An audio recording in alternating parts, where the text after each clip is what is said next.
Hello and welcome to The Good, the Bad and the Worst, the podcast where we generally watch movie trilogies and attempt to identify which of the films used to break out when it was 12 but was told it was just homosexual panic. I am either your host or a perfect imitation of, and joining me tonight are... Yeah, I'm Griner, and I could also be an imitation, but I know you gentlemen have been through a lot, but when you find the time, I'd rather not spend the rest of this winter tied to this effing couch. And I'm Luke Morgan, and something like this can really fuck up your weekend. All right, this evening we are talking finally about John Carpenter's much adored Apocalypse trilogy, a non-directly linked series comprising 1982's The Thing, 1987's Prince of Darkness, and 1994's In the Mouth of Madness.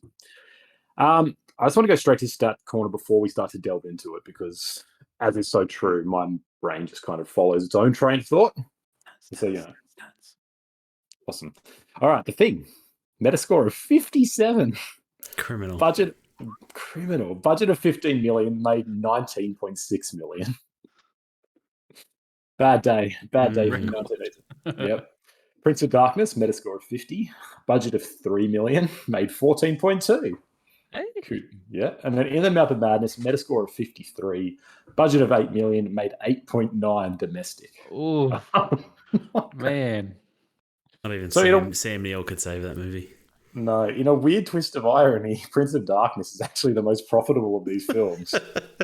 I find that fascinating. What do you guys make of this? It's I don't know. Look, cult movies are a thing, obviously. There's plenty of examples of movies out there that failed critically, failed in the box office, but are loved well after the fact and adored. And this movie might be the quintessential cult movie, right? Like, clearly, of course, about the Thing specifically. The Thing. Sorry, apologies. Yes, The Thing. That's the only of these three movies I really care about. The Thing. Yeah, but I mean, it's like it's amazing to me. Like, you look up The Thing now, and there's just Reddit threads about it. People discussing the ending, discussing all these theories. People love that movie, and to hear those stats on those other movies, it's interesting. I don't know what gave Prince of Darkness that momentum. I don't understand. It's a good question. That. I mean, the biggest thing I think it was infamously like his return to indie filmmaking after the flop that was Big Trouble in Little China, and he had a stint of working in the production house or the Hollywood system. So I wonder if by that time he had a bit more of a name, a reputation, and people were like, I mean, you say that now, indie filmmakers return to their roots after their stint in Marvel, and people are like, oh, cool, let's see what they're doing again. Yep. Maybe. Yeah, I don't know. Like, maybe horror was just more in the late 80s. I don't know. Conan would be the expert on that sort of thing. But from my perspective, like, I'd never heard of the other two films other than The Thing in my life until this podcast, basically. And I was like, okay, I'll check these out, sort of thing.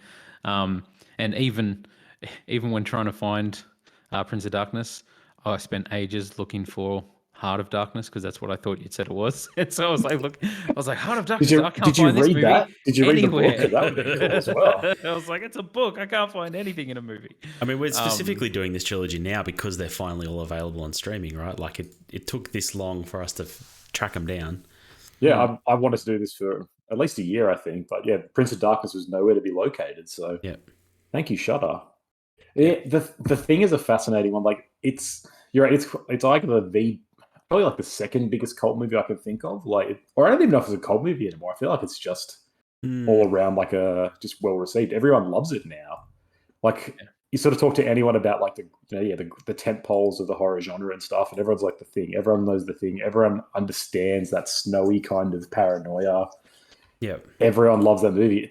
I actually didn't realize it was such a big flop, but like critically and commercially, yeah, big failure, which boggles my mind. But do you think it's mainly the gross out effects, like the practical effects that did it? Do you think that turned people off? I wonder. Because I'd forgotten how intense they were, and rewatching this, there were parts where I was like, "Holy crap, they went for it." They go for it, but yeah, what was in the marketing? Like, early 80s film, like 81 or something, like, wasn't it? So, So or 82, yeah. 82. So, like, what was the marketing like? Is that something they showed off a lot, or was it more of Oh, a movie about sort of thing? I don't know. I should do more research into it, but who knows why it flopped. But Big Trouble in Little China, another cult classic. Like, I feel like, bombed at the yep. box office, but everyone loves that movie sort of thing. And Yeah, it's really good. yeah. The John? other film that comes to mind as real gross is The Fly. Cronenberg's Fly. yeah. And it's like, critically 93% on Rotten Tomatoes. IMDb is not a great, but it seems to have done okay. And it's another really gross body horror movie. I don't understand why that would turn people off this movie. Do you have the year of when that was released there? It was 1986, so it was 10 years later. No, it's 86. 86. That's only 4 years later. The thing's it's in 82. 82. Apologies. I thought it was the 70s. For some reason. Yeah, you're right. No, that's only 4 years later. And The Fly was a big yeah, okay, yeah. That just throws another spatter in the works. I don't get it. People were just dumb in 82, I guess. Everyone was drinking something. Because is this before Kurt Russell was big? Like, right on the precipice, basically? Like, as is my understanding, yes. I'm just going to try to look up his career real quick. I'm just about to look up Escape from New York, another awesome... No, so that was 81. Another Carpenter classic. I just as a note, I didn't do any. I forgot to prep for this pod, so I'm not going to bring my usual level of John Wickian ramblings that I like to do. So just 20 essays on John Wick 4. Like, I started writing an essay 20 minutes ago on this, and I'm like, nah, they're not going to like this. I got to stop. Yeah. So I'm not going to bring any of that. But Kurt Russell, I do feel like this is sort of near the beginning of his thing, because I remember just Escape from New York was kind of where it starting up. Yeah, that was one of his early. These are like his early sort of movie performances. Yeah. And then he's got Big Trouble, and then in 87 he's got Overboard, which I think is the sort of his big mainstream thing. And then he starts to go into his 90s run. Yeah. I don't know. What did you guys think of these movies? Because obviously, I think, Granny, you'd seen The Thing. The Thing is one of my favorite movies of all time. That's what I thought. It's right up there. Luke, had you seen any of them? No. As I said, I hadn't heard of the last two and hadn't seen The Thing. I had briefly played maybe an hour or two of the Xbox, like 2004, 2005 Xbox game of The Thing, but not too much. So I came in pretty fresh. I didn't know what The Thing was about at all. Like, I had no clue what the plot was or anything like that. I just knew it was in the snow and people died. Wasn't expecting it to go so body horror and like prosthetic effects, but like, I'll get into it when we break down each film. But man, I really enjoyed The Thing. I really enjoyed it. Yeah. And yeah, such a cool idea for a film, I feel like. So yeah, new respect for that film. So it's worth noting, it's based off a short story, Who Goes There, or a novella, back in the 30s, I believe. And they made that into a more campy 50s horror film called The Thing from Another World. A Thing from Another World, yeah. Yeah. And so this is actually a remake, which is pretty fascinating. Like, it's widely considered the father of a lot of horror. Like, the amount of stuff this has inspired, just that the snowy aesthetic, the small sort of abandoned research facility stuff, I feel really started here, or if not started strictly, was done perfectly here. But yeah, actually a remake. So that's fun. That's just a nice little bit of, like, if you ever think what's the best remake ever made, probably this. Yeah, I mean, and that's like something I didn't know either. I feel like it's a remake, but I think when people think of The Thing, they think of this, obviously. Like, I feel like the majority of people would probably be surprised to find out that there was a film before this. Yeah. No one's thinking of the original, like, no, as the OG. No. So yeah. How did you go? Do you guys have any thoughts about this as a trilogy? Like, did you watch these films with that in mind? Because I didn't really know this was a trilogy until we started doing this podcast, and I saw it come up on lists. But then you Google that, and there is a lot of stuff written about it. Like, a lot of interesting articles, a lot of Reddit threads, a lot of blog posts and newsletters. Yeah, I mean, if I hadn't have read through some of those, I would have been like, how is this related? Obviously, like, how, because I don't know I don't know Carpenter's work all that well. Like I know the Halloween films, I know a few of his classics, but I like does he have a bunch of other movies that are eldritch horror and consequences that are apocalyptic? There are themes that tie through these movies, but all his movies could be like that. I don't know, but obviously it's just these three. Without having without having looked it up, without having read some articles about it, I don't know that I would have picked them as a trilogy. It's definitely by looking at his whole filmography. Like these are kind of there's clearly same sort of preoccupations because you're right. Yeah. His other stuff there's a lot more horror, but like Halloween is not an apocalyptic horror film, No. right? It's very standard sort of. I mean, we talked about it before. It's like the first OG, sort of not the first, but the most synthesized slasher. And then he's got lots of he's got action comedies. He's got just sort of like fun, and like he's done a lot of stuff. So these three do kind of click when you look at it that way. But Luke, what did you think? Did you watch it with that in mind, or? So just being the type of person that I am, I did what I do a lot of times with our podcast and cram all three of these movies in a quick succession. So I have Oh boy, 24 hours. So I feel like I could say if this is really feels like a trilogy or not. There's stuff similar. I feel like more I can see similarities and like a thematic thing with two and like the second and third film. I feel like the thing is kind of its own separate thing, and there's stuff that you can tie it to, like with apocalypse or world-ending things like potentials or anything like that. But I definitely had similar vibes like when watching.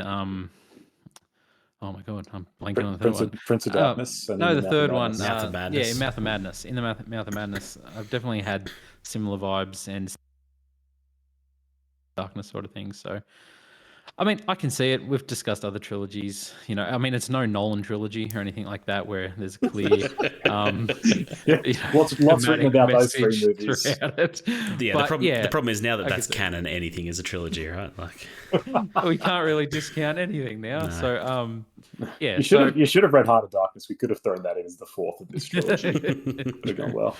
Yeah, but I can see similarities and all that. But I feel like if I just watch these films at different times in my life growing up.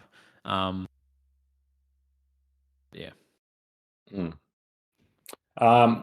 think an interesting way I saw it here, or someone described it as like, I mean, there's a lot of that. One, it's a really simple way, is like the thing deals with the destruction of the individual. Prince of Darkness deals with the destruction of faith, and then In the Mouth of Madness deals with the destruction of reality. And I'm like, that's a cool sort of like a very simple synthesized way of looking at it. Like, I know the way I sort of, here's my thesis statement for the essay I never wrote, but one day will, is that beyond just the basic, like a shape-shifting alien, scientifically embodied Satan, and like a fake reality conjured by a writer, they all deal with like a personal apocalypse as well. So there's there's a loss of like identity, a loss of faith in what people are, both internally and like their community around them.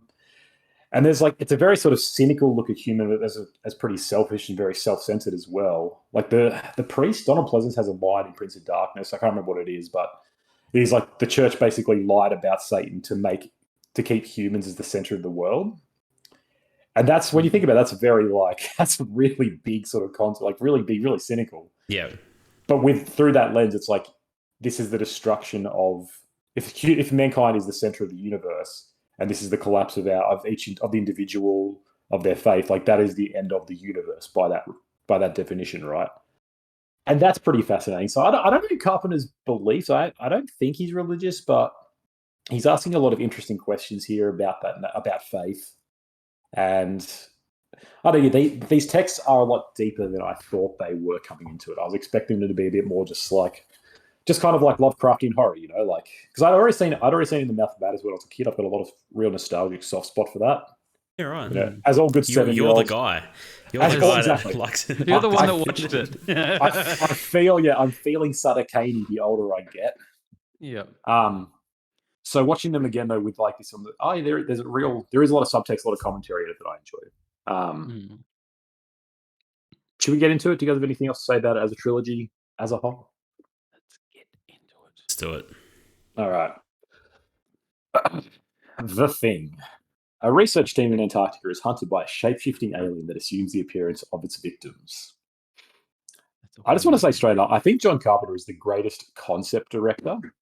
You look at all of his movies, and they are just the coolest ideas ever. Whether they're good or bad, it doesn't matter. But like all three of these, things like Halloween's got a great concept. He's made a movie called Assault on Precinct 13. It's just like, what if a lone police precinct is attacked by a gang of badasses? Like, he just has great ideas. He's like, what if I made a movie about that? And I love it. I love it so much. But all right, let's talk about The Thing.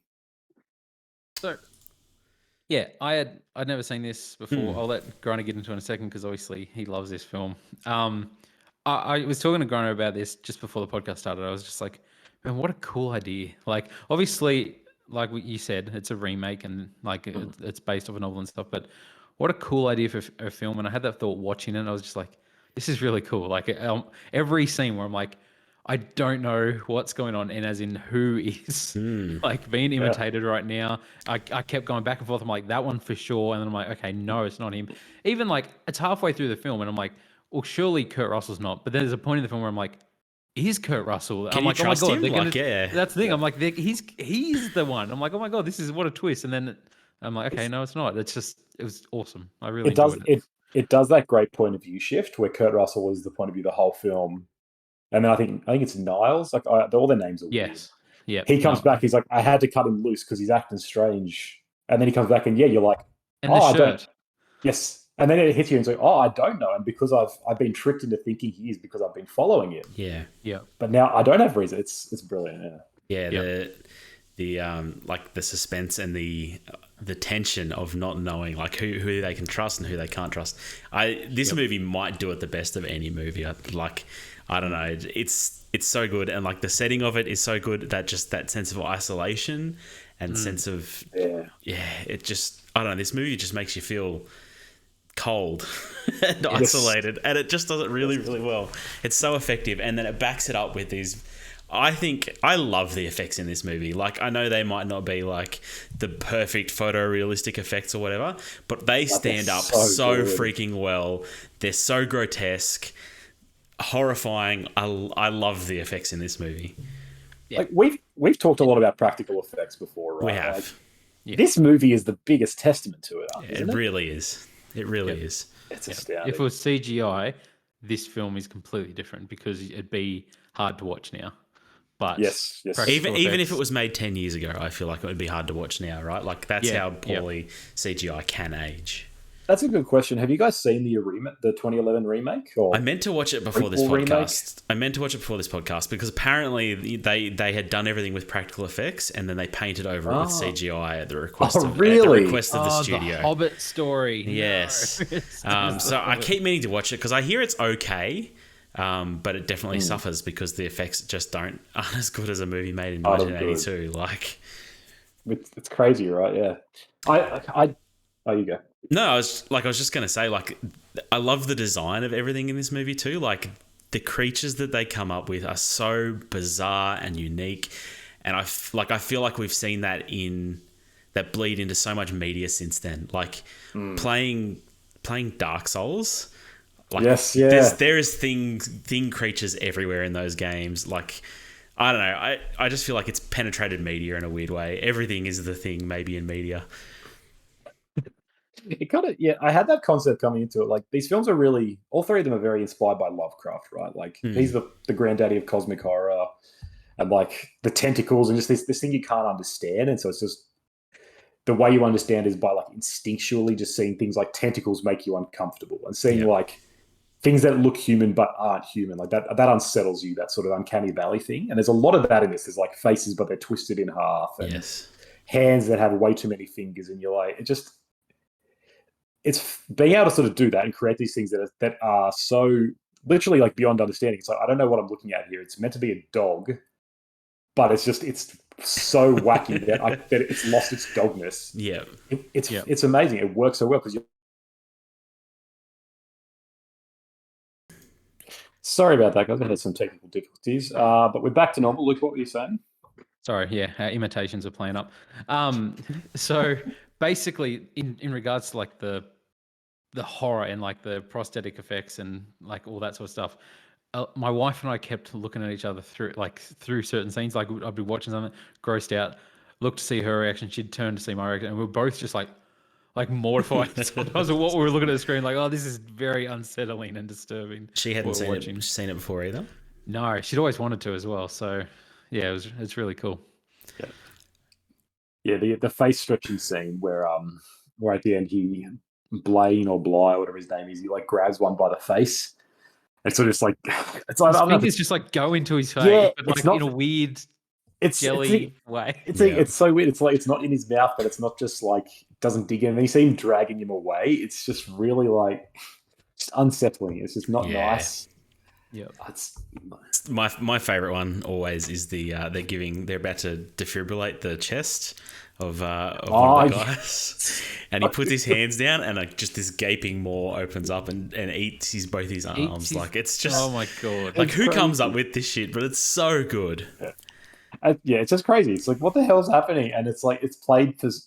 It's so absurd but so serious as well. And it's just Yeah. like you're just caught up in it, right? You just go, Yeah. what? It's crazy to think all these effects they were made by this guy Rob Botton, and he was 22 when he started this project. Like, Damn. amazing work. Like, it's really good. Everyone just seems to be really keen on, really wanted to make this happen, and they did it. Like, some of the character work in this as well is really great. Like, just introducing McCready, like Kurt Russell, he's like this, just drinking whiskey, playing chess on the computer, and he's like he's getting beat. So he just pours whiskey, and it's like yes. He's a problem solver. Good is Kurt Russell in this? Like, I loved Kurt Russell in this. Like, such a great character. Like, he's charismatic, and it's just awesome performance. Really enjoyed it. He's a really good, like, natural leader, like unassuming, but macho, but not like obnoxiously. He's just like he's practical. He's like we got to do this. Kind of like an way. everyman. Yeah, just like me for real, man. I think the other thing that makes these characters really endearing is that I never feel like anybody's making a stupid decision. There's definitely decisions made out of fear or out of ulterior motives, but there's never someone doing something stupid. Like they always, they find the dog right at the start and they just get the flamethrowers. Let's burn the shit out of this thing. Like, let's not try and understand it. Let's not look into it further. Let's kill this thing. Yeah. And just there's so many examples of that where they just let's just get shit done. There's nobody's making bad decisions and dying because of it. It's just because shit's gone wrong. Like there's no let's go into this dark room by myself and see what's going on. It's even the doctor's just like when he starts I'm gonna kill people and like destroy all the communications. Like understandable. That's the right thing to do. Yeah, the guy grabbing the gun because he's like I can't trust anybody. It's like smart thinking. Yep. Take them all out. That's what I was thinking about. This movie's an hour and 49 minutes, and like breezes. It's just so fast. It's so concise because I saw this when I was younger. I remember liking it. I don't remember much about it. And for some reason, I was expecting, a really slow burn, like long shots of them talking and being like having fun and slowly unsettling. But it doesn't. But it's more realistic because it's just straight away. It's like we know there's an alien. Like one of us is an alien. Yeah. There's no dicking around. There's no like let's sleep and see what happens. It's like no, we got to burn stuff. Like I say, we got to burn these dogs. We've got to straight away find out. We got to test blood. We got to put a guy out in another room. It feels so like sort of anxious and stressed out because you're like no one's slept and it's just we can't sleep. We've got to get this done now because there is no chip. Any wrong move, any misstep, we're dead. Yeah. And like I said, it breezes past. It's just really punchy, really, really nerve wracking. It's so good. That's the thing. I feel like there's two sides to it. So obviously, like the doctor basically makes the discovery and spells it out pretty quickly. Like it can imitate us. So it's not like this mystery of like, what is this thing? What is it doing? And all this. The doctor basically says, this is what it does. And this is what it could do. And this is the threat of this film, basically. Yeah. And it's done very quickly. But then that just means then you're off to the races. And it's just like, okay, you know what the fear is in this movie. Now let's have fun with that. Everybody understands it. It's not characters for another half an hour being like, no, I know this guy. Like I trust him, and then having them, turn out to be wrong. It's just like, no, we're here, and we don't trust anything, and we believe what we've seen. It's pretty messed up. So, yeah. John Carpenter's got a real knack for, like in all of his films, he does this. He creates characters that you kind of can relate to and understand, and they're also kind of annoying though. Like they're also a little bit one dimensional. But I was thinking about like in ways a lot of other films, like you say, would spend the first 40 minutes, first hour even just building up character. Like if this movie was made today, the first hour would just be a character drama. It would just be like all these people getting to know it, like talking a little bit tense because they're like, "Oh, you ate my cereal." Oh, and you go, "Oh, okay, so they don't like each other." That's going to add in later. Yeah. There'd be a lot of non-horror for a while, and then there'd be a big explosion in the middle or towards the end. And like that could be a good film as well, but it's just Carpenter he builds character fairly quickly. You go, yeah, this guy's obnoxious. This guy's a bit of a bumbling doc. This guy McCready's, he's kind of the maverick. And so but then straight away when it happens, you kind of know. I know who these people are. I don't need to know his backstory. I don't need to know that he's got a wife waiting back on the mainland. Like I don't need to understand that there's been long running tensions between 3 or 4 of them. All I need to know is they're all a bit different. They've all kind of got their tropey little, there's like the radio guy who's like, far out, man. Like, they've all got a bit of their caricatures about them. Windows. Windows, that's his Is name. that because he wears glasses? Like, I don't know. Yeah. It's funny. And it's a real, it works really well. It's a good service in this film for like, you don't need to waste time. It's just they're like this, they're friends, and they're going to start dying. Yeah. Even like it literally opens with this helicopter just shooting at the dog straight away, and it's just like, this guy's an asshole. He's just shooting at this dog. What's going on here? And then it's like they shoot him in the head, and it's like, okay, this is not good. The opening to this movie is kind of wild. Like they feel a bit dumb because they blow up their own helicopter by fumbling with the grenade. But yeah, it's a good opening. Like it's real quiet, and they're just shooting at this dog, and it's just like, what the hell is going on? Like I don't know. I think it does a really good job at drawing you in. Yeah, and then I love when they go and investigate the Norwegian base, especially the first time, and like doesn't like spell out what happened. It's just like shit went down here, and then they get this. They just find this mass of like melted flesh. And and they for some reason bring it back to the base, which I'm just like, dude, leave that there. You do not need that. But like I say, that's a realistic choice, right? They're like, there's some weird growth here. There's some life form. It makes sense to think it's just like maybe it's a new species or something, or like something's some disease that's affected a polar bear. I don't know. They're not in Antarctica, but some animal or something. Looks human, like but they're like very human, like. Is this 20 bodies burned together? What's going on? It kind of makes sense that they do it.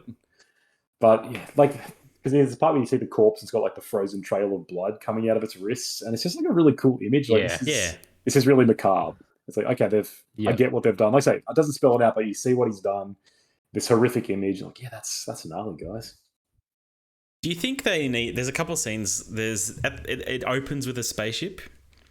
I'm going to ask. A little like Predator. It reminded me of Predator, where Predator definitely didn't need it. Predator definitely didn't need it. I don't know that this movie needed it either. No. And then they do go visit the spaceship later. Again, I don't think they needed to go and do that. No. But do they visit the spaceship, or do they visit the new one? The new one that things been building. No, they go to the original one as well. Oh, that's right. Yeah. Briefly. Yeah. Yep. But you're right. Like I had the same thought in the opening scene. I was like, you really don't need this. I think something I read was that Carpenter was trying to riff on the opening of the original, and like that makes sense. Campy 50s horrors, like you see a spaceship, the thing from another world. Yeah. So I guess that's it. But yeah, it would have been better if it never. I think it just started on the white and the helicopter. Yeah. Because even like, I feel like that adds to it. I don't even mind if they discover the spaceship later on, like, and have it be like, oh wow, okay, so it was from outer space. But like, I feel like it's this cool thing of it, like they just uniced this thing, like that's on Earth. Like this is horrific. Like they just unthawed this thing or whatever, and it's gotten out. And then having the thing of like, okay, it's from outer space. But yeah, definitely the opening shot. I was like, and it reminded me of Predator so much because again, completely unnecessary, and I feel like it takes away an impact from the film. But it doesn't look great either. Like it looks pretty, pretty cheap. The only thing that looks dated is like the one bit of CGI thing. But yeah. And it's because you can tell John Carpenter would have been like, we need to build a real spaceship and get out into space. Like, can't do that, man. And he would have been mad. Yeah. The blood test scene is one that I've always stood out to me. That is so good. It's so tense. It's just one by one together. Oh, and then it just explodes. Like he hits it, and it just goes nuts. I love it. Like all their reactions. Yeah, I love how he types. like jumps back from that test, because he's done like 4 or 5 before then. It's like, shit, does this test even prove anything? And everyone else is egging him on, and then he does this one, and he just like, he's not expecting it. Nobody's expecting it, and then they cut to the guy they're testing, and he's like freaking out. It's so good. And they're all tied to the chair with him. So good. Yes, yeah. Like, oh, Get me the hell off and then this that's chair. why It's yeah. David. How cool is that? He looking very young. I was like, I know that voice from somewhere. Yeah. When he's like the second last one to get tested, as soon as the test passes, he's just like, get me away from this dude next to me. Yeah. Like, make sure you cut me free before you test him. It's great. I love that scene. The other thing the test proves is that he just shot a human. Like, he kills a guy at the start of that scene, and then they test his blood second, and he's not the thing, right? You just shot a guy in the head. Yes, yeah, great. Raises the stakes really. Just McCready's such a good character, and there's just like no nonsense. Yeah. But like he's not an asshole, but he's just not gonna be dicked around by anybody. Like, I think Kurt Russell's the perfect person for it. Yeah. What did you think of the ending? Like, who is a thing? Who is the thing? So, I'm sure Grinder's got more theories because he's watched this film probably a lot more times. Straight away after I watched it, I was like, I need to read more theories about the ending and see if there's any hints or what's going on. I haven't yet. I am very interested to hear some theories and like analysis of the ending. I really, really liked the ending, and just like this thing of like, oh god, I don't know which one's that, or if there is one that's that. I don't know what's going to happen from here. And it was just very cool, ambiguous ending. I really enjoyed it. Yeah, obviously it's an ambiguous ending. I don't think there's a right or a wrong answer. It is fun to think about it. My favorite theory is that the bottle he's drinking out of it is actually filled with gasoline, and it's a bit of a trap to prove that it's the thing. That's a good. I like that. That's fun, but obviously it's very ambiguous. I don't know. It is such a hopeless and bleak ending though. But I love it. Yeah, it's also and it's like the great end, the quote, like he's like, let's just sit here and see what happens. Yeah. Like, just so resigned to sort of nothing. I saw somewhere I was meant to look into this more, but I forgot to. Apparently there's a quote of John Carpenter saying in an interview that he made it clear. He's like, so I read this before, and you watch it. In that last scene, every time McCready talks, there is a crap ton of breath in the air. Like, he's clear. Like, that's another theory. Yeah, he's breathing heaps, and then it cuts to Keith David, and there's almost none. There is a little bit if you look, but like there's barely none. And this quote, again, I'm not sure if this quote is legit or not, but Carpenter was like, to me, there's no question. Like, one's breathing, one's not. It's very obvious. And I was like, okay. But then I read, other things that were like, that doesn't hold water, because in the other parts, they talk about how if the thing is a perfect imitation, they're like, other characters who are infected are breathing, and you see their air coming out. Yeah. So it's like, okay, maybe that doesn't make sense. But if that quote's true, I stick with Carpenter. And it seems like that's what he's going for. Like, it's very obvious that Kurt Russell is just breathing a crap ton. And it looks like they've gone to effort to not do it. But it's probably more fun not to have one.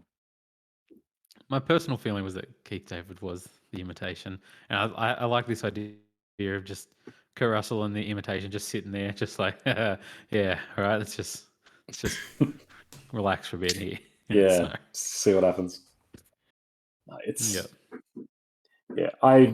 I'm a frequent user of Letterboxd, as you guys all know, and I don't give 5 stars out a lot, but this is one of the few films I got on there, and I was like, I just didn't expect to love this as much as I did. I was like, this movie is so exciting. It's so scary. Yeah. It's so fun. 5 stars. And everyone on Letterboxd loves it as well. So yeah, it's such a weird thing to look at the critical reception to this movie. I mean, the box office reception, I get it, but it's strange to me that there wasn't any critics championing this movie. Like, it seems like. Yeah, like Roger Ebert gave it a I don't know, Metascore of theirs, because he had star ratings. It's like 67. So I guess it's like 3.5, which isn't not a bad review, but kind of just half. And so he seemed to think it was okay. Yeah, I agree. I'm surprised there's no one who was like. Doesn't seem to be anyone who really fought for it. I thought saw it until later, saw its value. It didn't seem to affect Carpenter's career at all. He's gone on to make a lot of good stuff. So He's also gone on maybe to make some bad stuff as well. that's also true. Which is a good segue to talk about another film in this trilogy. Ooh. That's not my feelings. Yeah. Prince of Darkness. Actually, do we have Hmm. anything else we want to say about the thing? Any other standout scenes we should mention? No, nearly a perfect movie. Yeah, I concur. Really, really enjoyed it. All right, Prince of Darkness. A group of graduate students and scientists uncover an ancient canister in an abandoned church. But when they open the canister, they inadvertently unleash a strange liquid and an evil force on all humanity. Spoiler alert, the liquid is Satan. Not Satan. Satan's spawn child? The prince? The Prince of Darkness. The prince? Yeah. Anti-God, yep. All right, this movie is wild. It really is. And it's such an interesting concept for a movie. Like, I really like the idea of this movie. I'm not sure he sticks the landing all that well.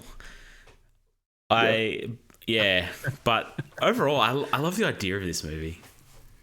This is what I was saying before. As concept director, like he just gets great ideas. And it's like, what if the devil was? What if you could scientifically like quantify evil, right? Yeah.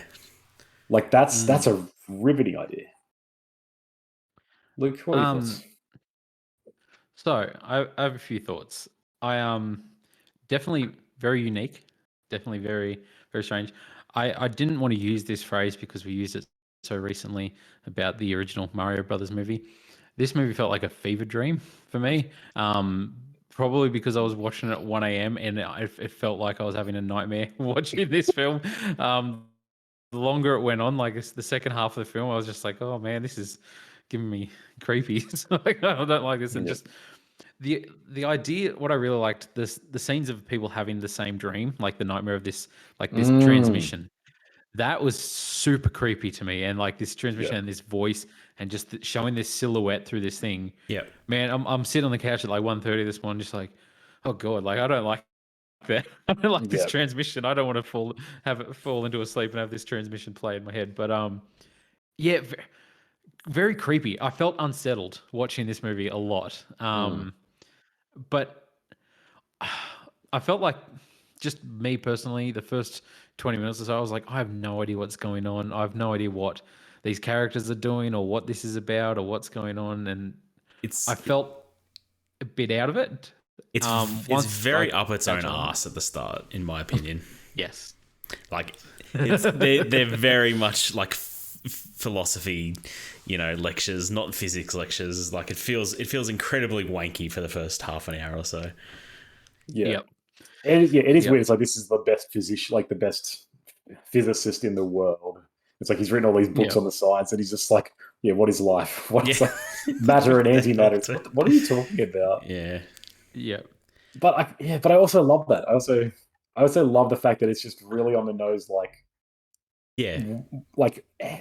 that constant tension, right? Science versus philosophy, science versus faith. Like, what do you do when those two things are undeniably meshed? Yeah, intertwined. Like, one is the other.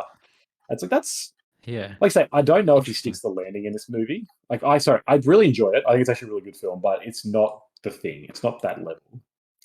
And like the low budget sort of shows, there is some really wonky acting and some pretty bad parts. But just kind of raising that question and then being like, this shit goes bad real fast. And it becomes like a siege movie, essentially. Yeah. It becomes like it's not a bottle, but like a one site, like everything's going wrong. There's definitely a sense of isolation, and that's one of the other themes that carries across these three movies, right? Like, you've got the scientific base in Antarctica, the old church in downtown LA where they're basically trapped in there, and then this town that he can't escape in, Mouth of Madness, which we'll get to. But I didn't mind this movie. My problem with this movie is that it's 7 minutes shorter than The Thing, but it feels 2 hours longer to me. Like, it's a lot slower paced, this movie. A lot slower paced. Yes. And not for the better. It felt longer. Granted, nailed on the head. It felt a lot longer. Felt a lot slower, and it felt older than The Thing. It didn't feel as modern as The Thing, weirdly. And obviously the indie budget, but also going what Grana said, the acting isn't as great as the actors in The Thing are. So I felt like a lot of it felt like I don't know, like a lot cheaper and a lot not as high class sort of thing. Like, it felt a lot more, not top quality, basically. Yeah, Rough around the edges. like you can definitely feel the low budget here. Like, oh yeah, actors are not, like I say, not nearly as big stars. Would take a lot less money. It's all probably I don't know much about the making of, but I can tell it would have been made probably pretty quickly. It's a John Carpenter written script, and he's not a bad writer by any means, but like he's written a lot of actually, a lot of his films are good, but like he's got weaknesses as well. He is not like a 10 out of 10 writer. And I had the same thought. Like, it feels like an earlier. I feel like this was a much more experimental earlier film. It's dated. It's dated in a strange way.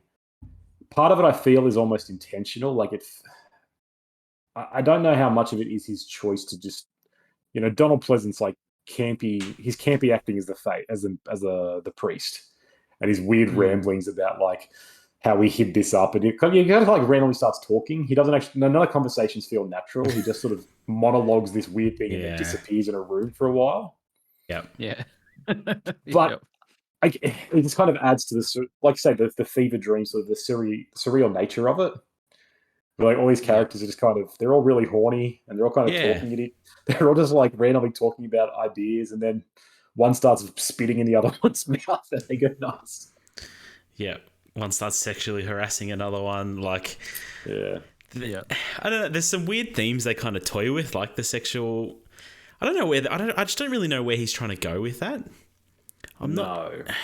Like, is sex bad? Is that what he's trying to say? I don't really understand, because it's all through this movie, right? Like, it starts off with the relationship between the main guy and girl. I can't remember anybody's name in this movie. Neither. Mustache Man and yes, Mustache Man who does card magic to pick up chicks. Totally cool. I mean, we should bring that back. People need to do that again. Yeah, maybe. You're right. And like, pretty straight away, he's just like, she's obviously dating someone else, but they're just like, we should go out to dinner. And she's like, yeah, cool. And they hook up. Okay. Yeah. There's the mention of like, she's married, and he's like, how married? Very married.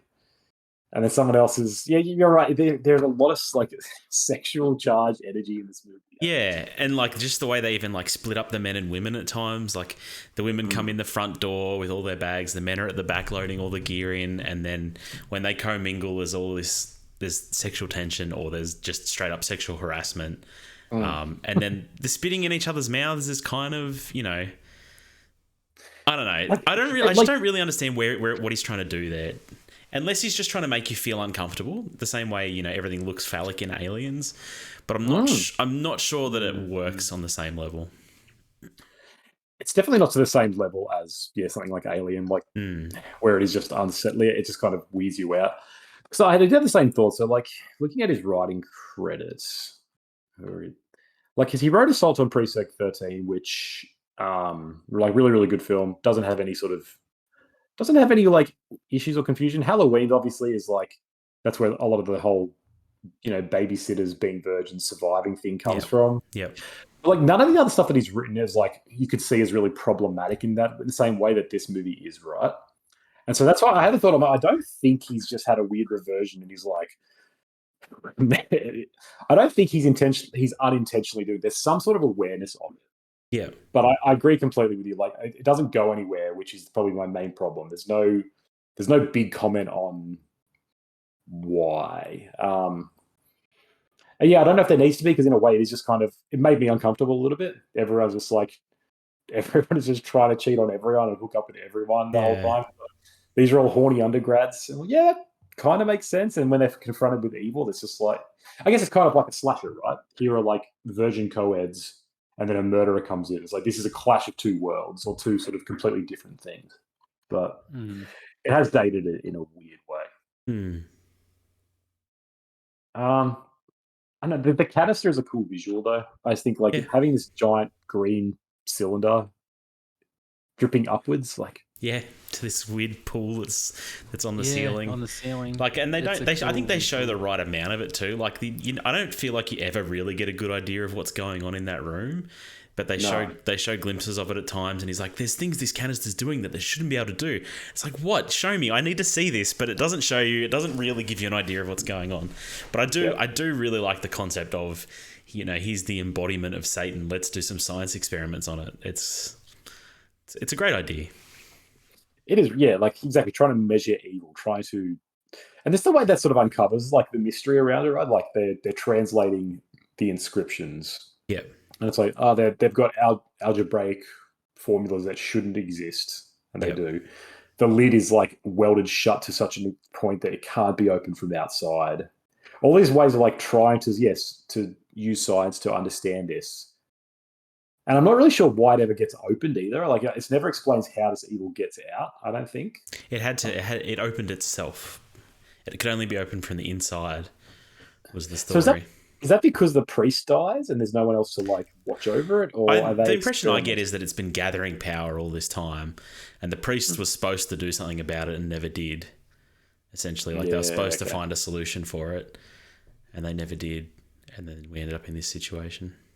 And now we've got it unleashed yet. I think the setting of like a decrepit LA, like downtown LA, it's very 80s. Like it is, but it's like homeless people everywhere. It's really bright as well. Like it's just a bright, sunny place, and it's like this is just run down and feels muggy and dirty. Like yeah, you just feel gross. Like this is where evil literally comes from in the world. So that's a nice little commentary. Yeah. Yeah, I don't know. I didn't have much else to say about it. I was along for the ride. I thought it was very. It just feels like a very uneven movie, and that's probably a result of the budget. Like, there's the moment where there's a guy standing in the parking lot, and the bugs have basically taken over him, and then he's yelling back at them, and then his head falls off backwards. Like, that's all super creepy. I really like the effects there. Like, that was really well done.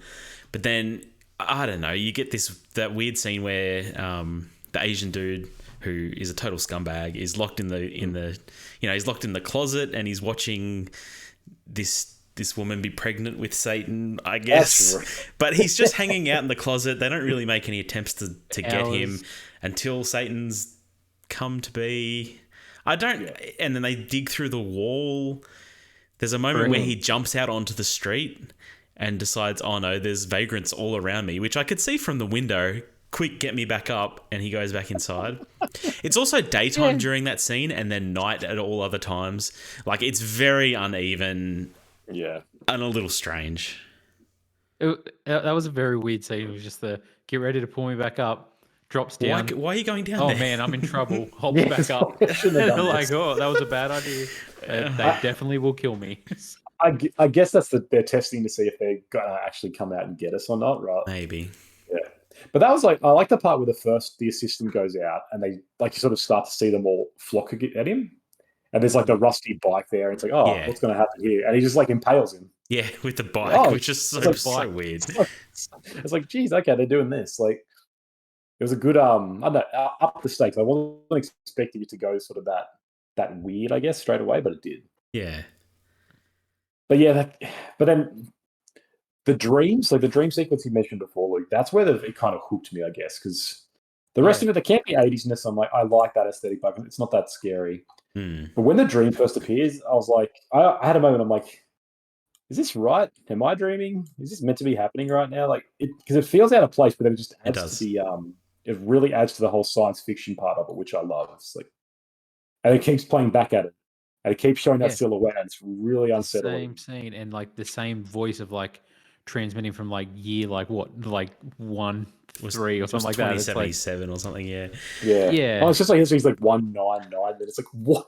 1999? What are you saying? Like, and it's just, I like the idea, like it's the, what do you call it? The proximity is, and the people who used to watch after this had the same dreams every night, and it's just this transmission image from the devil, like, you know. Do you guys wish that they had done more with that though? Because I do like there is the reveal at the end that the silhouette is the girl who jumps in, who crash tackles Satan's spawn to prevent him escaping, and that's the reveal. That's the silhouette in the doorway, right? Yeah. But that doesn't really mean anything. It doesn't really. I just kind of wish it meant something. I thought the silhouette had changed. Yeah, so did I. I thought the silhouette had Oh. changed, and now she's See, I in feel like you there as never got a well. good glimpse of the silhouette until the end, and it was her. I thought it was her the whole time, trying to transmit back like this is how you beat Satan. This is how you win.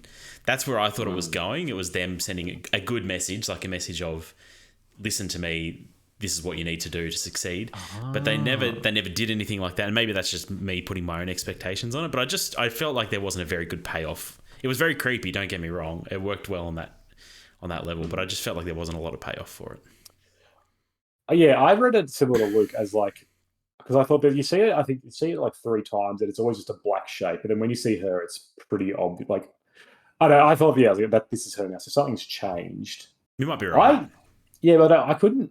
Yeah, I couldn't understand if it was a good message. If it was like I was reminded about an okay Christopher Nolan film called Interstellar, where he sends messages back and he's like, "Look, you can change the future by our own doing it." Yeah. So I actually Murph. I had real deja vu with that. I'm like, is this the future? The future people, saying, are they trying to say here's how you beat it, like you say, or are they trying to be like, we're coming to get you as well, or something? I don't know. It's with these big concept films, they're really hard to land, right? Because as soon as you're like like what if something faith based or spiritual is scientific? It's like what the hell do you do with that really? Yeah. And so there's so much. It's really hard to ever make that film. Everyone's like that was the perfect way to do it, especially when John Carpenter. I'm going to film it on one location because I've got $3 million. Yeah.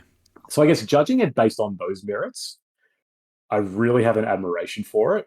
Even though all your criticisms are right, like it's weirdly paced, characters dialogue is not great, and it does raise a lot more questions than it ever answers. It's like, and the whole ending, I guess, of like going through a mirror universe is just like it's wacky ideas, but I don't really know what else you do with it. Hey, I didn't mind that. I was fine with that being the conceit of how they open up the world to Satan. Like I like her kind of fingering the little makeup mirror and getting really frustrated that it's too small. Like pull the devil through. It's kind of weird. It's kind of funny. Yeah. Luke, did you appreciate the priest's name being Loomis? Did that excite you? Did you get that? Because of the Halloween, and the whatever he was in Halloween that Donald Pleasance played. Plays Dr. Loomis. Yeah. No, that was cool. I know you're just excited anytime a Loomis comes on screen. Yeah. I liked the film. Definitely not as much as The Thing, but I definitely felt like there was creepy parts. I was hooked towards the end. Like the last half of the film, I was more on board, and I was like, okay, like I'm on board. At the start, it took me a bit to get into it. Like I said, I like the mirror thing. The weird pizza girl, like just like being like, and then like moving the bed and stuff like that was weird and creepy, but it was kind of cheesy. But yeah, I don't know. It was all right. I have a real admiration for Carpenter's atmosphere that he builds in these. Like, there's no. Just thinking about again, like films made today, right? There's no like long weird takes of just hallways and like a music score, kind of like building. There's no like weird surreal tinges to be like, what the hell's happening? It's all kind of plainly done and plainly in sight. Like it's showing LA. There's no like we're really messing with the color palette here, or we're really we're having weird like unsettling background noise, or we're showing like monsters. It's just like here is a dirty looking LA street, and here are some vagrants. And it's like and it kind of keeps doing. And then it's like here's a canister, and it just kind of looks at it. It's like here's a weird green canister. It's not like there's no weird filmmaking techniques to try to unsettle you. It's just like no, here it is. And that's enough. And just kind of the slow, like, this is all very almost plain, very just upfront, like, this is what I'm doing. I know, but that kind of makes the atmosphere all the more unsettling in a way, where it's done so like this is life. There's just Satan in the bottom of a church, or in the thing, it's like, there's just this alien that is morphing into anything. It's like, okay, cool. That's great. Yep. But all right. In the Mouth of Madness. An insurance investigator begins discovering that the impact of a horror writer's books having on his fans is more than inspirational. That's not a very good summary. Sam Yeah. Neill discovers that a writer is writing reality. That's what this movie is about. Hmm. Yeah. Sam Neill is a movie star. Hmm. I like him. I mostly like him. I don't get I, excited about Sam Neill. Really? No, Okay. No. I never have. Like, obviously, Jurassic Park is like the main thing I know him from. I don't think I've really watched anything with him. I had several moments throughout this film where I got very much like old James Bond vibes from him, though. Like, Yeah, toward suave. the first half of the film, more went before everything goes to shit for him. Where I was just like, man, he could play a good James Bond. Well, probably not now, but like back then, I was like, he's got this suaveness to him, and the Aussie accent only slipped in once. I was going to say, I found his accent very uneven in this movie. Like, I Oh, felt there's like, one part in the car. He's like, "Never," and it Yeah, sounded it's a like never super question. Aussie. yeah, But yeah, I kind of, the way I felt was like, it's almost like he was doing a hybrid. It's like a half Yeah. American, half Kiwi, and they're just like, roll with it. But Yeah. look, it's interesting you say that. There's actually a very infamous tape of him auditioning for James Bond. Like I didn't know that. he was really like a big front runner. I think after Sean Connery, but he Yeah, didn't want to do it. He like didn't want to do he didn't want to be typecast as that. But like there's an actual movie of him. Well, not audition tape. Hmm. So Sure. good pickup, man. Didn't want to be typecast as a heartthrob. Didn't want to be. I, Wow. crazy. All right. Who doesn't want to be James Bond? Come That's on, right. man. I mean, most of them, Daniel Craig didn't want to be towards the end, but Fair enough. and you can listen to that in our Daniel Craig podcast that we've also done. Exactly. But- Check it out. I love this movie. This movie's wild. It is bizarre as hell. It is, like I said, I've got a real soft spot for it. Yeah, there must be a bit of nostalgia there, I think. It's not a fan. Look, it was fine. It has its moments. Again, pretty uneven, like Prince of Darkness. Yep. Probably a little more cohesive, like a little. Yeah, it sticks its landing a little better for sure. Should we talk straight about the ending? Like, Oh, if you want to. I mean, I don't know I if wanted it's to start talking about the banger intro music because that intro music, I was into it. very, very, very early '90s, isn't it? Yeah. I got super into it. As soon as that music's out, I was like, all right, cool. I'm in the mood for this. Yeah, I was movie. trying to look it Let's up. go. Like, what is this? Who's written this? It's I think Metallica. it's John Carpenter, isn't he? Yeah, it is. It does sound like Metallica to it me. sounds but- like Enter Sandman by Metallica but without the lyrics. Though. It's got some synergy. No, I think this is another one that he can. I'm pretty sure he was one of the composers. Yeah. Yeah. Always impresses me that he composes. Nearly didn't compose the thing. That was Ennio Morricone. Yes. So yeah. Another great composer. Yep. Look, what did you think? So I watched this film today. Here you go. Just one second. This article. So the theme is Enter Sandman from Metallica backwards, basically. Really? Yeah. Really? Yeah. That's interesting. It says John Carpenter wanted to use Metallica for the opening credits in The Mouth of Madness. There mustn't have been anything where he might not have been able to do it. But it's Enter Sandman by Metallica. You can definitely hear it. Okay. But yeah, when no words came in, I was a bit tripped out. But yeah, it sounds quite different. So it's played backwards or something like that. It sounds very similar. There you go. I enjoyed this film. I found it very disturbing as well. This film, again, I hate to use it. It was like a bit of a mind trip, or like a fever dream. But This one is the fact most fever dream of the three. it was for very sure. fever dream. And what Yeah. really got to me in this film is it felt like a nightmare. Like, because obviously Yeah. with the constant nightmares where it's like, oh, this is a nightmare. No, that was a nightmare. No, that was a nightmare. he just keeps- Where I was just like, keeps oh, this waking is. up. I was like, this is a living hell. Like, Yeah. oh my god, like it. I actually felt like this whole. Oh man, like his mind is slipping. I can see why people are going crazy, sort of thing. It was like this whole thing. This is what's happening. People have these nightmares, and it's just like it ruins their lives, basically. It obviously changes around and gets a bit more weird with it, but like even the scene when he's on the bus and it goes all blue all of a sudden after he says that, He's like, yeah. God, like My this favorite is color is blue. yeah, it's like it's horrifying, but I enjoyed it. I straight away, my wife didn't watch this one with me, and I was just like, I think you should watch it. I was like, because I came out of it and I was just like, what the hell did I just watch? I was like, man, that movie was was a trip, and there's certain scenes in it with I've forgotten the main female character's name now. Styles. Styles. With her like all discontorted and her neck bent backwards Yeah, and that like seems. crawling. I was like, this is so freaking creepy, man. And like the whole not being able to escape the town and just keeps coming back to the crowd.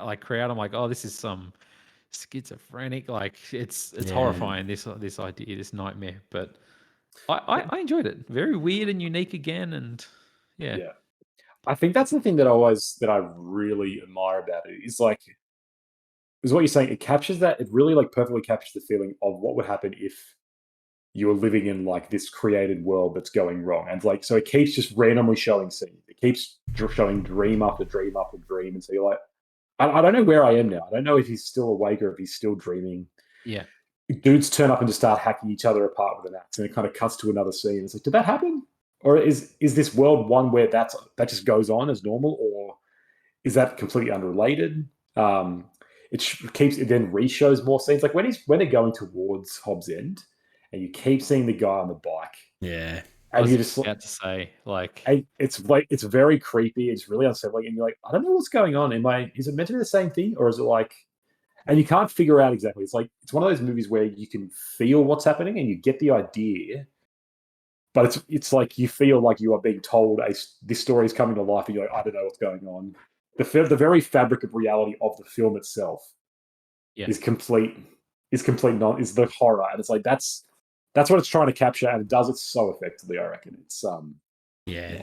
That nighttime drive scene, I don't know. I've definitely had some experiences driving at night where I'm like, did I see something weird just then, or is this deja vu? Like, I don't know. There is something creepy about being on an open road in the darkness. Yeah, and I mean, I don't know. Why would you do that to yourself when you're trying to find a place that supposedly doesn't exist? But anyway, that's another question. I had that thought. I wanted to talk about that scene as well. Is it creeped me out so much, even though there's nothing particularly creepy. It's not like all these jump scares, and really, it is just kind of this old-looking person that's a little weird looking. But that drive, the longer it kept going, it felt like it went for a while, sort of thing. Every time I heard like the spokes on the wheel with the card hitting it, I was like, oh man, it was creeping me out. I was like, oh, here we go again. It's coming up again, and like it's just, yeah, it makes me now not want to drive in at night. ever, Well, I was like, that's ever again. creepy. Didn't like that. And then and then they're just there, and it's like, Yeah. what the hell? And she's Yeah. tripping out, and it's like, oh man, horrible. Yeah, it's real video game like Silent Hill vibes. They're in this beautiful, Yeah. like New England town. Looks perfect. But there's no one around except Yeah. the one lovely, creepy old person. And it's just Happy Gilmore's mum. A group of children that that's randomly who move it their way through. is. Yeah, Happy Gilmore's Yeah. man. Yeah. And kids running around chasing it, and a giant Gothic church right outside of it as well. Yeah. Like that part where they go and see Mrs. Pickman in the motel, and the painting keeps changing.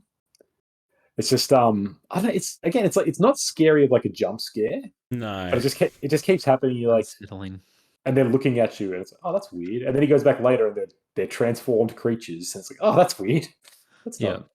Yeah. And then obviously you see her kind of, you see her as a weird not a CG, a weird practical monster down the bottom at the end. It's like Tentacle monster. Tentacles and yeah, and it's not scary, and it's not a like, oh, I'm scared. It's like a what the hell? I'm unsettled. I'm disturbed by it. It's weird. yeah. Even her husband like chained on the floor naked, and it's just like, oh god, chained this to is her just, ankle. Yeah, That feels very impractical, but anyway. No wonder she hasn't gotten any sleep and looks like shit. She's Yeah. just like, oh my god, I can't it sleep. looks rough. The townspeople go to the church, and like when you meet Sutter Kane, I find is a really cool part. I think like they go there, it's this weird mob thing, and then all these, like the doors open, he's just standing there. There's this weird like Elon He's Musk standing figure. there as a child and then becomes an adult, or it's someone else's child. Yeah. I don't know. Are we meant to know? Probably not. No. And then like the hell. Carpenter know? I don't know. I don't think so. Probably did a lot of cocaine. Yeah. And then like the hellhounds run out, and then later he goes and finds the bartender, and he's in the thing, and it's so he ends up at that great scene where he's like, he has to shoot himself in the head. He's like, don't do it. He's like, I have to. He wrote me this way. Yeah. What's going on? It's man. so cool. Yep. good. It's good at not answering any questions and just giving you a lot of questions, like just asking a lot of questions, really creepy questions, and then the answers like super weird, but I like it. Like, what is it like? The faith in my book is going to bring forth these eldritch horrors. Like, is a cool idea. Because that's like a big thing, a recurring theme in a lot of work, right? Like, Yeah, I haven't read it, but Neil Gaiman, that book, like what's American Gods, and like the whole idea is a belief in gods makes them true, yeah, and believing in something brings it to, and like that in itself kind of is one of those grand philosophical questions that are true. If everyone believes an idea, Style says it. She's like, a reality is just something we all agree on. And so it's like, if everyone believes something is true, that becomes truth, right? Even if it was objectively false. And so this idea of this writer, like someone selling an idea, creating a story that everyone gets to know, everyone agrees on, and brings forth like an evil. It's like that's no different than a massive advertising company creating a slogan that changes the world and thinks this is good. Cigarette companies were doing that back in the day, saying cigarettes are great for you, shape history. Or like a 24-hour news corporation, causing an insurrection on a government building, perhaps. I don't know. We see this sort of thing happen all the time. Well, let's get politics out of this, right? Sorry. This is an all sides podcast. But yeah, exactly right. Like, the idea of misinformation and spreading information and creating reality through that is as like almost as a virus. Things going viral. Like, this movie's oddly ahead of its time. A little bit. You look at that way. A little bit. Is Sutter Kane an influencer in 2023? Is that where we're going to?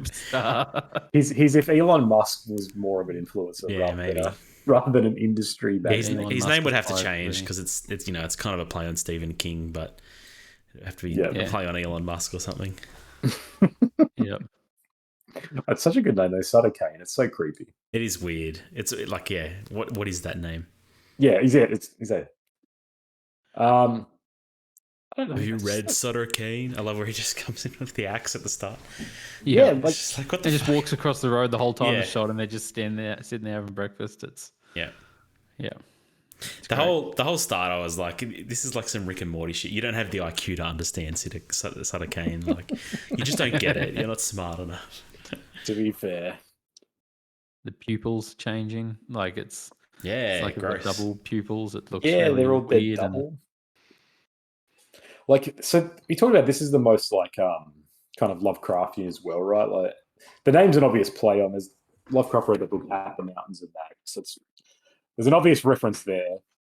But then this literally has like eldritch horrors. It literally has things like Cthulhu's, these tentacle monsters that don't have definition. They're just kind of gross and like, the ancient one's the big thing. Like, it's very on the nose about that, but again, it works like there's a horror you can't understand.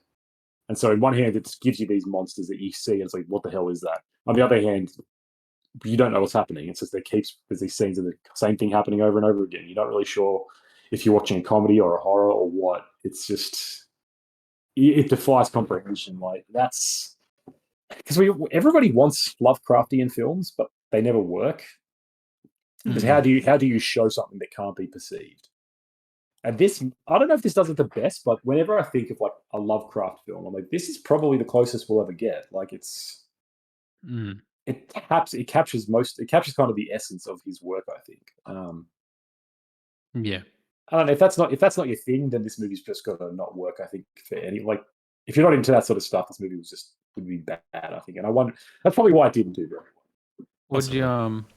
What do you think of the ending of him watching the film with him, and it says even like directed by John Carpenter? And seeing the scenes again, and him just laughing maniacally. Who's making popcorn in the apocalypse? That's what I want to know. He had fresh popcorn. Did he make that himself? He just scooped it off the ground or something. Yeah, maybe. Well, cinemas in big cities, they often will just have popcorn made on the day. So my assumption is the apocalypse started in the morning after the cinemas were open, and he's coming at it a bit later. So it's the film was ready to go too on a timer. That's the thing I can't accept. Right, that made no sense. That's right. That's the plot hole in this illogical. movie. I'm lost. I'm out. I think the ending's great. It's so that's the sort of Rick and Morty part of it's like, is this just a big like screw you to the Absurd. audience? Just Yeah. just like we're clever enough to know that this is just really weird. Does it have a point? I don't know, but it's just funny. It's like again, how do you end the movie like this? Yeah. Do you just leave it as the apocalypse? This is more interesting than that. So Yes, yeah, exactly. Him laughing at it was great. Like, it was great acting. Like, he was deranged and just like, oh my god, it felt very unsettling. And then the music kicks in again from the start, and it's like, all right, hell yeah. The music is the most jarring part to me because it's like it doesn't fit at all, but it's just like, it's so all good. right, it's so good. It's so good. Yep. So how do we feel about the apocalypse at the end of all this, I guess?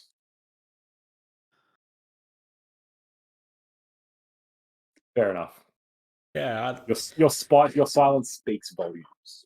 you obviously have strong feelings on it, Conan. No, I don't at all, but I was hoping you guys give me an answer so I could then just piggyback off that.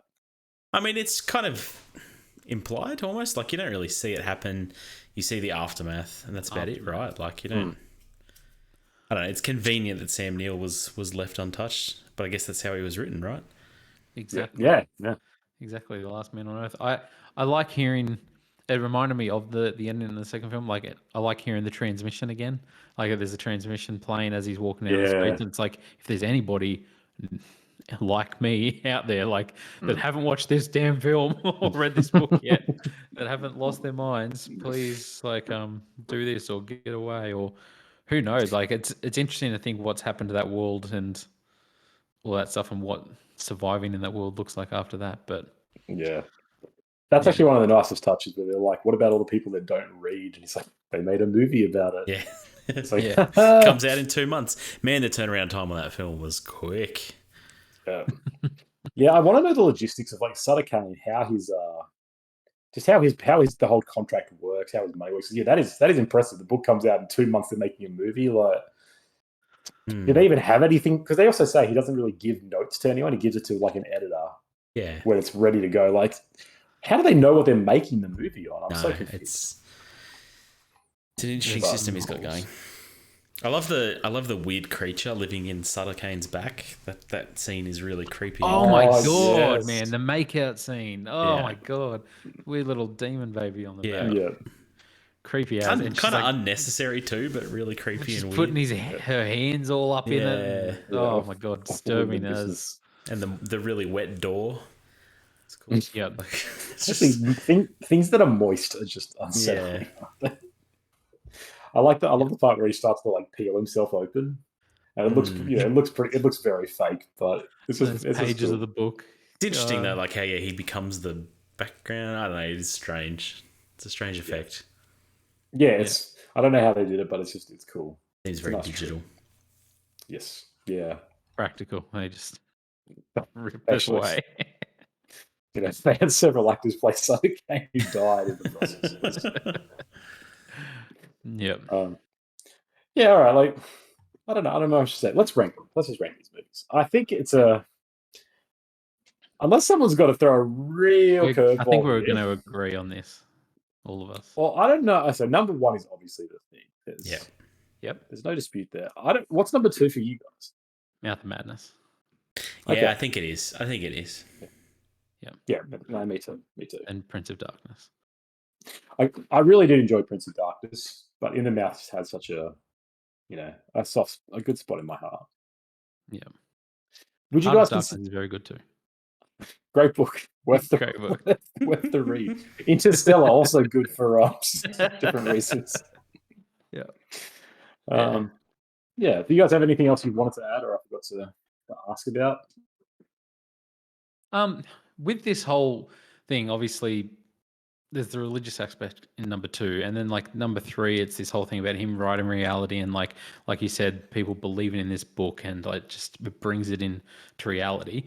Do you think it's at all based on like the work of C.V. Clarke and The Taste of Iron, a book that everybody is reading and buying at the moment?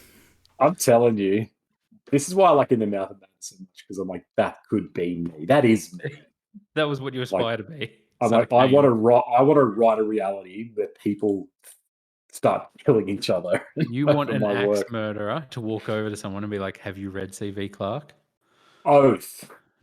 And then, You Effing just oath, want to man. live in a big black castle. That's what you I want. g- A big yes. black church. it's a dope castle. Have you seen New England in the spring? Beautiful, just beautiful. And I could live in a Gothic church that has no characteristics of a town. I can go and see a lovely old motel owner kill a husband. Like, heaven. Yeah. All Just right. cool. Well, look, thank you everyone for joining us on another episode of The Good, the Bad, and the Worst. We're doing Guardians of the Galaxy next. Number 3 coming to cinemas in the next week or Yeah. so. And it's the end of the Guardians. End of the Guardians, probably the end of the MCU as we know it. Hopefully, it might be the last MCU film we talk about, I think. Possibly.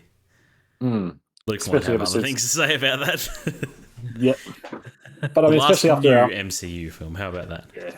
yeah, after a certain Mages has thrown it into Major has happened in disarray. the MCU, and that- who that- knows yeah. what's going to happen. That's a much better pun. Good work. Oh yeah, thank you again for joining us. This podcast was brought to you by that book that I wrote. It is Yes. Sutter Taste Kane of levels Iron. of horrific. Oh man, I'm having nightmares every night.